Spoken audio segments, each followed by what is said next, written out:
Hi, you're watching Bread and Roses, a weekly political social magazine that's broadcast in English and Persian via New Channel TV. I'm Maryam Namazie. And I'm Fariborz Pooya. In this week's program, we'll be discussing religion in general and Islam in particular. We'll be interviewing the editor of the Persian magazine Pusheh, Siavash, Modaressi, on this very issue. We'll also be speaking in our shocking news of the week on the massacre that's taken place by Boko Haram in Nigeria. And for the insane fatwa of the week, it's of course from Saudi Arabia, where else? And it's about banning snowmen. People have a right to religion. That doesn't mean, however, that religion, like any belief, is off limits and can't be criticized. Religion in general, and Islam in particular, is inhuman, misogynist, homophobic, and belonging to a bygone era where people couldn't explain or understand the world around them. At its very crux, religion and Islam are forms of social control and stand in the way of progress, free thinking, and fundamental change. A life and world without religion is clearly a better one. We've spoken a lot on this program about Islamism and the religious right, but we want to focus on religion itself. In my opinion, religion, of course, while we all have a right to believe in anything we want, like people have the right to smoke, it's not a positive right in the sense that it's not something positive. I think we could go so far as to say that, like cigarettes, religion is bad, not just for societal health, but it's bad for the individual. It's bad for you.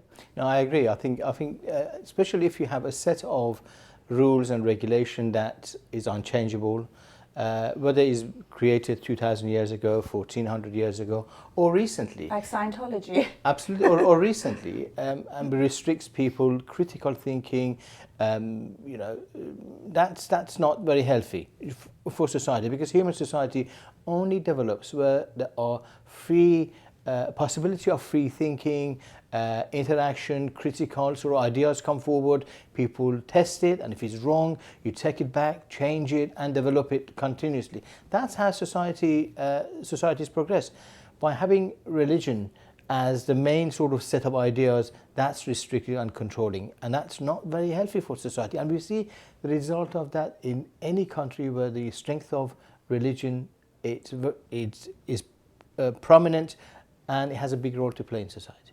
I mean, if you look throughout history as well, you can see how religion has over and over again stopped and tried to stop the advancement of science, the advancement of women's rights, children's rights, animal rights, anything, you name it. And, people will say that, well, that's not necessarily Islam or religion, it's the way it's been interpreted, the way it's been practiced. I think that any interpretation is not good enough for the century that we live in. Well, because it restricts and controls people. Of course, some religions change and try to adapt themselves to the situation and the powers that exist in society. If people are very critical of religion, religious groups may change their view. But the set of ideas which is unchangeable, that sort of has a negative impact on society, irrespective of the fact that people believe, they have the right to believe in those ideas or not. If you say, for example, women should be second-class citizens and are treated as sort of half of the man, the rights are limited, well, that's not very good, and society will react to that eventually. Once society tries to go beyond that, then there are conflict. That's why we see today there's a lot of conflict in different countries, internationally, Middle East, North Africa, even in Europe as well, when society is come face to face with these barriers that exist, and that's why there's so much conflict. I mean, it's definitely a case where you see religion is very closely linked, usually, always, with the ruling class, and it is a way of controlling society and controlling people and giving them promises of a better afterlife while making them accept a hell on earth. No, absolutely, but the less control people have on their lives, and there are people who have an interest in taking away people's right, they'll have an interest keeping religion and creating an environment for religious groups and forces to flourish. And that's we could see this. We'll see usually the right being groups who want to reduce the social benefits, for example, in Europe or in America, they're very closely linked with right-wing religious groups. Let's go now and watch just a 2-minute clip from George Carlin, which where he basically says religion is bullshit. And after that, you'll see an interview with Siavash Modaressi. Stay with us.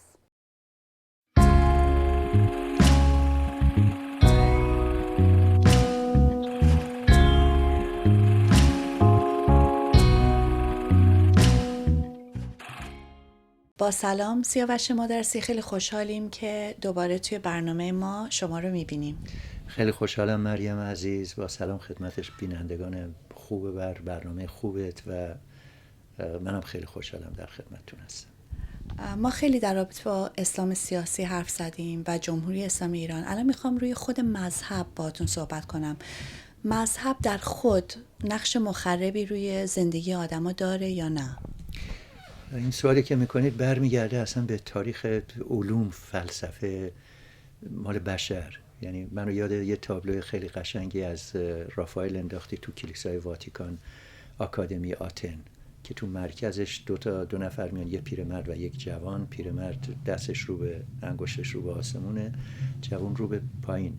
افلاطون و دموکریتن. یعنی از زمانی که بشر بوده جنگ بین دوتا فلسفه، یکی حقیقت رو در آسمان ها دیده، یکی حقیقت رو روی زمین، وجود داشته و این شاید به نوعی میگن فلسفه مادر علومه و اختلاف بین این دوتا مکتب هم مبنا و دینامیزم حرکت فلسفه بشر و شناخت بشر از جهان خودش و پیرامون خودش بوده. بشر همیشه از خودش سوال کرده از کجا اومدم به کجا میرم. من غالبا فکر میکنم مرگ باعث شده آدم به آسمون برسه. خب این فلسفه پاشو میذاره رو زمین، تو دنیای واقعیت، دنیایی که جامعه تیکه تیکه است، یه عده داران، یه عده فقیرن، یه عده صاحب ملکن، یه عده کارگرن، یه عده دارند، یه عده ندارند و همه اینها میاد ابزار و اون فلسفه در خدمت واقعیت روی زمین قرار میگیره. اون چه که فلسفه اجتماعی میشه به اصطلاح پاسخ میده به مسائلش، چون دین فقط پاسخ به مسائل فلسفی نیست، قوانین زندگی رو هم تعیین میکنه، قانون تعیین میکنه. همه ادیان کردن، همه از بودیسم گرفته تا ادیان تک خدایی تا قوانین اجتماعی پاشو میاره رو زمین میذاره و به نظر من این جمله مارکس جمله خیلی واقعیه که بدبختی روی زمین آدم رو به خدا میرسونه. عیسی مسیح شاید که اصلا وجود نداشته، تو تاریخ مدون بشر چیز پدیده به اسم عیسی نداریم، مثلا هیچ جا مدون نیست، افسانه است. ولی این افسانه میبینید میاد تو که دنیای طبقاتی ما، دنیای واقعی ما تبدیل میشه به اینی که تو اومدی تو این دنیا برای اینکه مجازات بشی، تو سیب خوردی از بهشت راندنت و تو باید الان دوباره بره گم شده، هللویا، مریم بره گم شده به گلش بازگرده و به سوی آسمان ها بره و سعادت در آسمان هاست. پاسخ اینه، سعادت رو اینجا میتونم بسازم یا در آسمان ها. این جدال از قدیم الایام بوده، از قرون وسطا دیگه اوجش قدرتگیری و سلطه مذهب توی کلیسا توی اروپا است و طبیعتاً انقلابات و جنگ و جدل هایی که بینشون هم بوده و اینا رو شاید زیاد ضروری الان به این تم بر نگرده وجود داشته. یعنی خود مذهب، خب یه سری آدما میگن که مذهب میتونه رهایی بخش باشه، میتونه یه چیز خیلی مثبتی باشه توی زندگی مردم. شما فکر میکنین نقش مثبتی بازی میکنه اصلا مذهب؟ باز اگه تاریخی سوال کنید این رو، شما مذهب مثلا پروتستان، قیام پروتستان ها و مارتین لوتر علیه کلیسای کاتولیک، خب یه کار رهایی بخش بوده. اون درک دوگم و خشک کلیسا رو از بین میبره. یه چیز معروفی هست، میگن پاپ زمین بهشت رو میفروخت، کلیسای واتیکان. لوتر رفت 6 دنگ جهنم رو خرید، خودش هم کشیش بود. به مردم بعد اعلام کرد جهنم مال منه، هیچ کی رو راه نمیدم دیگه، پول ندید. به بستگی داره، ولی تو بنیاد خودش، تو اساس خودش رهایی از چی؟ مذهب که میخواد منو رها کنه، از چی رها کنه؟ از یک چیز ممکنه رها کنه، اونم درد و رنج این دنیاست. اونم وقتیه که مذهب تسکین دهنده میشه. اون وقت مذهب وقتی تبدیل به مخدر میشه، یا اون جمله معروف که دنیا وارونه میشه، من بهش پناه میبرم برای اینکه از خود بیگانگی نجات پیدا کنم، برای اینکه امن نیستم، برای اینکه امنیت ندارم. شما توجه کنید تو مثلا جامعه اسکاندیناوی، تو سوئد آماری میخوندم لایکترین کشورهای دنیا، برای اینکه فقر نیست، برای اینکه هر جا شما فقر رو از بین میبرید، هر جا شما ثروت، مردم مرفه ترن، انسان مرفه تره، خب رفتن به کلیسا هم دیگه معناشو از دست میده. طرف پناه اینه به چی پناه ببره؟ پناه برنده‌ای وجود نداره، رهایی بخشی نیست، تنهایی مجواب بده. ای خدا کمکم کن، ای خدا. این روزمره مردم میگه ای خدا به دادم برس، ای خدا. برای چی؟ برای اینکه دادرسی نداره، برای اینکه کمک میخواد. وقتی این نداشت از لحاظ اجتماعی، خب پناه میبره. بله مذهب رها میکنه آدم رو، مثل همون قد که سیگار رو که در بهترین حالتشه، ولی مثلا دروگ چیز میکنه، رها میکنه. منظورم اینه، در واقع اسیرتر میکنه، یعنی در معنای واقعی اسیرتر میکنه. میدونید دو جنبه داره، یکی جنبه فلسفیه، جدال این دو مکتبه که همیشه وجود داشته، تو عالی ترین حدش هم جدال داروینیزمه. مکاتب بینابینه بوده، کانت، دکارت اینا بودن که بین این دوتا خواستن یه آشتی به وجود بیارن، بین افلاطونیسم و که اصلا دنیا هیچی نیست، همه چیز حقیقت مطلق اون بالا هاست، افسانه داستان زیاد داره، مسل افلاطون و غیره، حالا که من نمیخوام برم توش. منتها این طرفش اینه که خب این نقشش چیه تو جامعه؟ به عنوان یک انسان من به این فکر میکنم چی به من میده؟ آرامش، تسکین، دردها رو فراموش کردن. خیلی زندگی خیلی هم سیاه میکنه در این حال. طبعا زندگی سیاه اینو میخواد. همچون که گفتم مثلا شما جامعه مرفه داشته باشی، آماری هم تو سوئد مردم کمتر میرن کلیسا تا آفریقا، تا ایران، تا مثلا افغانستان، چه میدونم سیاهای اصلا طبقاتی هم نگاه کنید. پولدارای این مملکت کلیسا کاری ندارن، شاید میرن گاهی به خاطر ملکه الیزابت میره، چون مثلا فلان چیزه، جاه و جلال و همدیگر رو تایید کنن، وگرنه اینا کاری به کلیسا. آدم ثروتمند کمتر دست به دامن خدا میشه، آدم مرفه دست به دامن کسی نمیشه، برای اینکه داره. آدم ندار دست سیاه‌تر میکنه زندگیشو. دقیقاً گفتم همون قدری که میتونه اوپیوم میتونه رهایی بخش باشه، خب اینم میتونه اگه رهایی بخشه میخواد اسمشو بذاره، به جز این نبوده. حالا این مطلق گرایی هم نکنیم، خیلی جنبش‌ها بوده، مثلا ما یه دوره‌ای تو الان نه، ولی تو دوره‌های گذشته ما کشیش‌های سوسیالیست داشتیم. همین الان تو آمریکای لاتین کلیسا مشکل داره با پاپ، برای اینکه اونا فکر میکنن بیشتر باید جانب ندارها رو بگیرن تا داراها رو. بهشون میگن کشیش‌های سوسیالیست. اینا اکتیو بودن، کمک هم میکردن. خب اینا هم بودن، منتها هیچ جا به هیچ معنای شما وقتی رها نخواهی شد تا زمانی که خودت از خود بیگانگی نجات پیدا نکنی، رها نخواهی شد تا زمانی که جامعه رها نباشه. هیچ انسانی به تکیه خودش رها نیست. کدوم انسان میتونه رها باشه؟ من چجوری میتونم رها باشم وقتی شما به عنوان یک زن مثلا ستم بهتون میشه؟ یه سفیدپوست چجوری میتونه رها باشه وقتی توی رژیم آفریقای جنوبی مثلا آپارتاید علیه سیاه‌پوست است؟ معنی آزادی رهایی ایناست.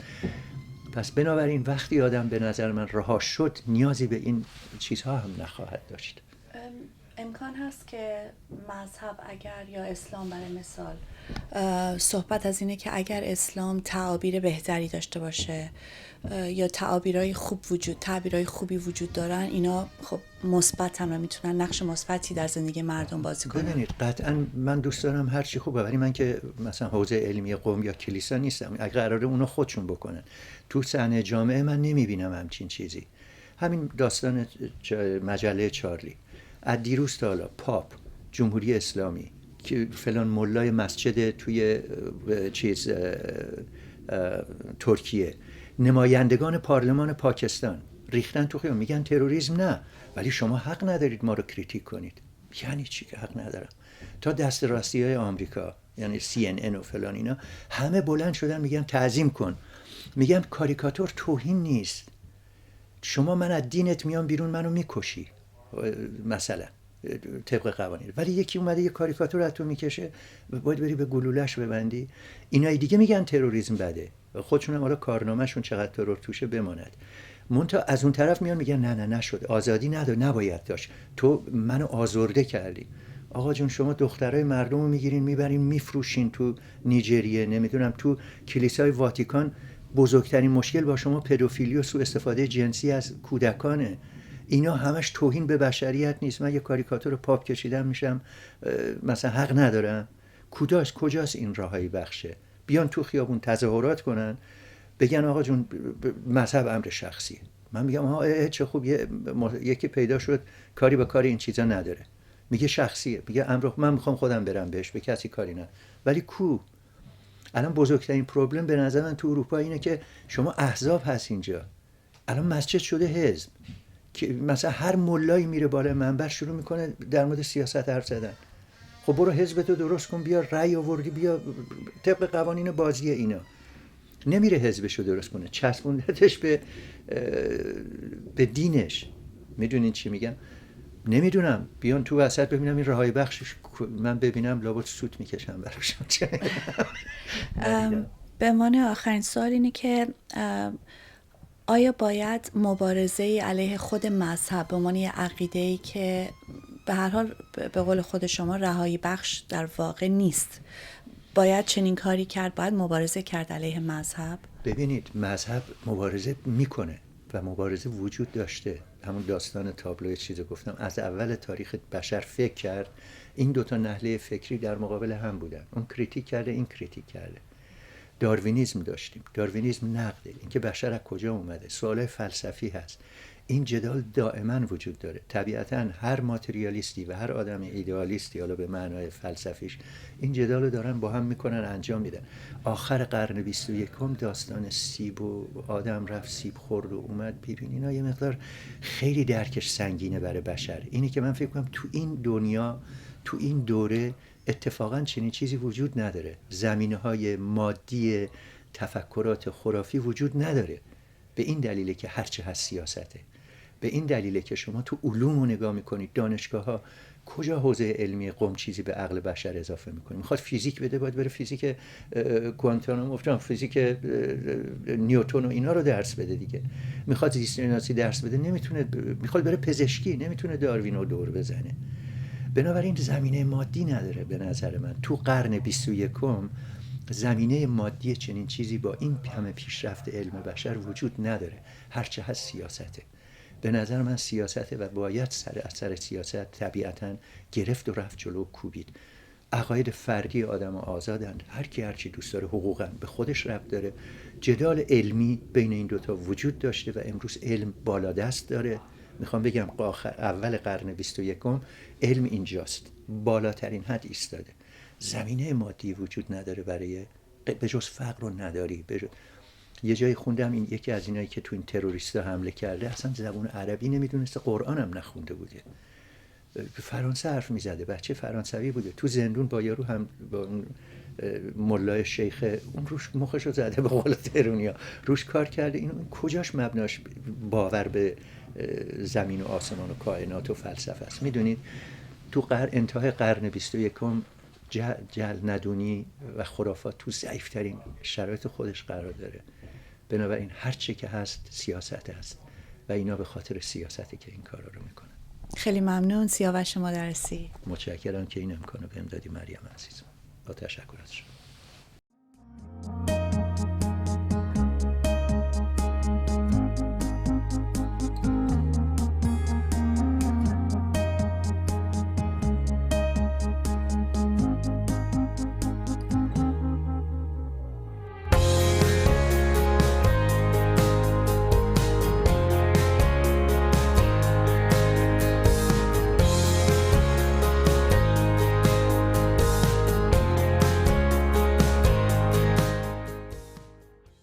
I hope you enjoyed the interview as well as the short clip of George Carlin.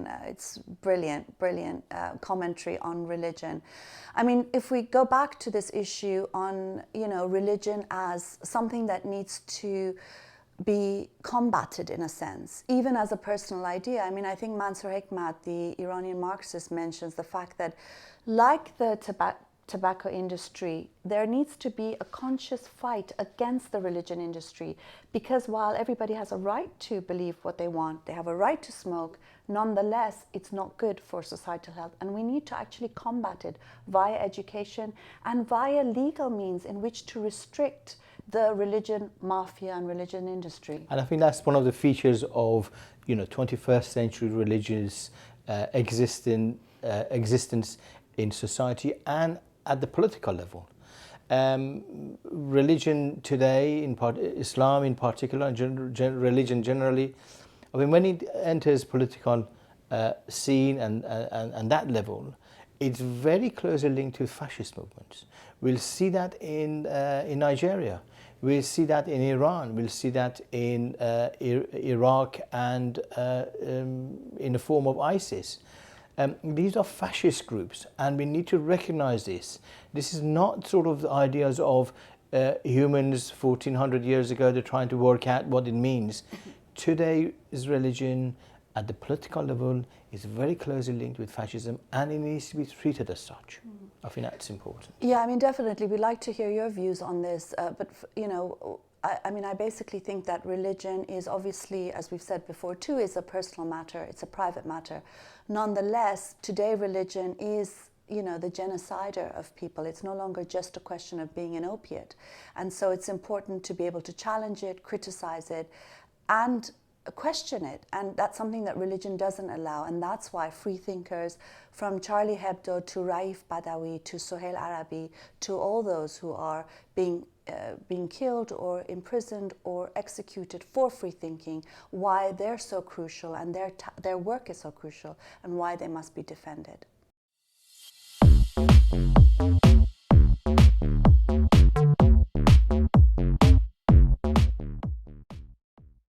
In this week's shocking news of the week, we want to discuss the massacre of nearly 2,000 people by Boko Haram, the Nigerian fascist Islamic group who actually razed a number of villages to the ground and burnt hundreds of people. And when you read the stories of people who have actually survived the massacre, it's heart-wrenching. And how could word allow such massacre and sort of not combat it? I think something urgent needs to happen here. What do you think, Maryam? I mean, this is shocking. I mean, I was just reading about a father who was escaping with his family, and he let go of his 10-year-old son's hand, and his son is missing, and he says, I'm presuming he's dead. And he said, imagine what I've seen and imagine what I've been through to be able to actually let go of my son's hand. And I think when you think of that, it's just too heartbreaking, really, to even contemplate how he must be feeling and how so many others are feeling. There are, you know, discrepancies on the numbers, but clearly, you know, if there are some satellite images that show that, you know, so many villages have completely been razed to the ground. And I think the question that people are asking, and people have asked me as well, what can be done in the face of such brutality? And I think we have the same sort of phenomena here in Iraq under the ISIS, and we have, you know, fascist Islamists in Europe who actually go around on a rampage and kill people. In the case of Charlie Hebdo, the world needs to stand up. People in France have stood out and said, look, enough is enough. And I think the world is reacting to this, and everybody needs to, in a united fashion, needs to say, enough is enough. Nothing justifies this cruelty. Nothing justifies this brutality. We need to treat it in this exactly same way that we treated fascism in Germany, and brutality that I mean, this is unbelievable, and people need to react to this. I mean, I think the protests in France are a clear example of the way to go, which is a political, human, anti-racist, pro-secularist, pro-citizenship rights and human beings and universal values that took place there. This is a political fight. We have to stand up to Boko Haram, to ISIS politically, without ifs or buts, no excuses. And I'm looking at you, pro-Islamist left, that constantly making excuses for the Islamic movement. This is something that we need to challenge without any ifs and buts. And can I just add something else, Maryam? I think it is important. We can't just leave it to the governments to do that, because governments would very quickly use these incidents to restrict citizens' civil rights, to increase the social control. people everywhere in the world need to be very clear that they want to end this fascism, but at the same time we need to be clear that we can't just allow governments to do that, because a lot of governments have an interest to keep these groups going, and we need to be very careful with that. Yeah, I mean, all the heads of states, including African heads of states, that came and marched in defense of Charlie Hebdo, they're silent on the issue of Boko Haram, and many of those governments have actually helped to restrict free expression. And so we shouldn't be relying on them. We should be relying on this mass of humanity to defend humanity.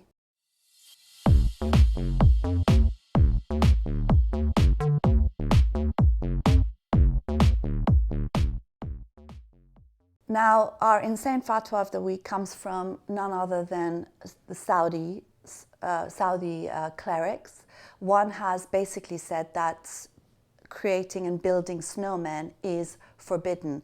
And just to quote him, he said, "It's not permitted to make a statue out of snow, even by way of play or fun." And it's so like these clerics that issue fatwas. Anything that is fun, whether it's sex outside of marriage, whether it's dancing or laughing or women singing, it's banned. No, absolutely. And I think, I'm just wondering, is there something in the snow? Because a couple of weeks ago in Iran, actually, there was the children's party in the western cities in Iran, I think in Kurdistan. Children got together and they started having a party with the snowmen, and a lot of organizers were arrested by the Islamic regime. And in Saudi Arabia, it's not because it doesn't snow there. It does actually occasionally on the northern part of it. But it seems that, you know, they are very controlling. And we could see that states have a role to play. Is not just organized groups who have some sort of grievance. This control system is some sort of state-controlled issue, and you always have the mad ones in power. I think that's a problem. Yeah, and you have to be careful, because your snowman might be mistaken for Muhammad, and then you've got the Charlie Hebdo issue happening all over again, so you've got to be careful. I mean, they did say that you shouldn't make anything that has a soul, since snowmen have souls. You can make trees and ships and fruits and buildings, but not snowmen. No, and there was also this thing about how it could be quite erotic as well. I mean, people are actually getting turned on by snowmen. Yes, do you remember that snowman last year? Very, very erotic. Well, yeah, so, I mean, what else can one say about this? We hope that you've enjoyed this week's program.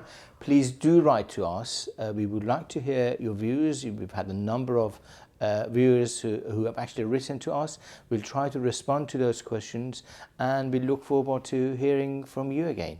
And we're definitely raising the questions you've been asking us with people who we're interviewing, as well as in our program. So do keep those coming. We hope you've enjoyed this week's program. We hope you have a lovely week, and we'll see you at the same time and same place next week. Bye.